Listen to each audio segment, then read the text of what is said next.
قرآن پاک میں اللہ سبحانہ و تعالی نے فرمایا وَأَسِيرُوا فِي الْأَرْضِ فَانظُرُوا کہ زمین پہ پھرے دیکھیں میری قدرت کے مناظر۔ آج ہم ایک تبلیغی دورے پر تھے، واپسی پر قدرت کے یہ مناظر ہیں۔ اللہ تعالیٰ نے ساری کائنات اپنے بندوں کے لیے، اللہ تعالیٰ نے جنگل میں جو ہے ان کو اگایا ہے، یہ انسان کے لیے ہیں۔ جتنی بھی نعمتیں میرے اللہ نے پیدا کی اپنے بندے کے لیے پیدا کی، تو ہمیں چاہیے کہ ہم ذرا باہر نکل کر اللہ کی قدرت کا نظارے اور مناظر ان کو دیکھیں، اور دیکھ کر جیسے رب نے کہا ہے فَانظُرُوا، اور آگے فرمایا کَیْفَ کَانَ عَاقِبَةُ الْمُکَذِّبِینَ، جو جھٹلانے والے ہیں ان کا انجام کیا ہوا۔ تو اللہ تعالیٰ کی رحمت اور اس کا فضل ہے کہ جس مالک الملک نے ہمیں میدانی علاقے، صحرا اور سرسبز و شاداب کھیت، ہر قسم کے پھل، باغات، نعمتیں، کھجوریں، ہر طرح کا موسم، اللہ نے ہمیں پہاڑ دیے، اللہ نے ہمیں دریا، ندی، نالے، بہت ساری نعمتوں سے میرے رب نے نوازا۔ تو ہمیں اللہ کا ہر لمحے شکر ادا کرنا چاہیے۔ لَئِن شَكَرْتُمْ لَأَزِيدَنَّكُمْ، اور اگر تم شکر ادا کرو گے تو اللہ تعالیٰ تمہیں زیادہ عطا فرمائیں۔ لَأَزِيدَنَّكُمْ وَلَئِن كَفَرْتُمْ إِنَّ عَذَابِي لَشَدِيدٌ، اور اگر ناشکری کرو گے تو ناشکری کرنے والوں کے لیے دردناک عذاب ہے۔ تو یہ ساری نعمتیں اللہ تعالیٰ کی ہیں۔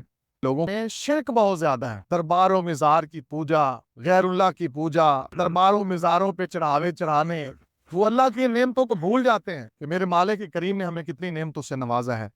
وہ اللہ اکیلا ہے جس نے ہمیں پیدا کیا۔ یا ایھا الناس اعبدوا ربکم خلقکم والذین من قبلکم لعلکم تتقون، ہمیں بھی اور ہم سے پہلے لوگوں کو بھی پیدا کیا اور ہمیں یہ حکم دیا کہ میری عبادت کرو تاکہ تم متقی بن جاؤ۔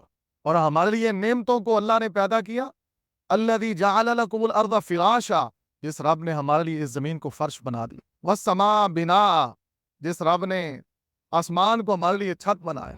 وانزل من السماء ماء، اور آسمان سے ہمارے لیے اللہ نے بارش نازل فرمائی، پانی کا انتظام کیا۔ فاخرج به من الثمرات رزقا لکم، پھر اس زمین سے اللہ نے ہمارے لیے بہترین انگوریاں اتاری، انگوریاں اگائیں، اور اس زمین سے رب العالمین نے ہمارے لیے طرح طرح کے پھل، ایک ہی زمین ہے، تربوز اگ رہا اس کا ذائقہ الگ ہے، خربوزہ ہے اس کا ذائقہ الگ ہے، آم کا موسم اس کا ذائقہ الگ ہے، اور یہ کھجور ہے اس کا ذائقہ الگ ہے، لذت الگ ہے، مٹھاس الگ ہے، اور کئی نعمتیں ہیں۔ تو اللہ تعالیٰ ہمیں یہ بتلاتے ہیں، اور بالخصوص ان لوگوں کو جو اللہ کی یاد سے غافل، بے نماز لوگ ہیں، ان کے لیے یہ پیغام ہے کہ اللہ تعالیٰ کی نعمتوں کو یاد کریں اور اس کا رب کا شکر ادا کریں۔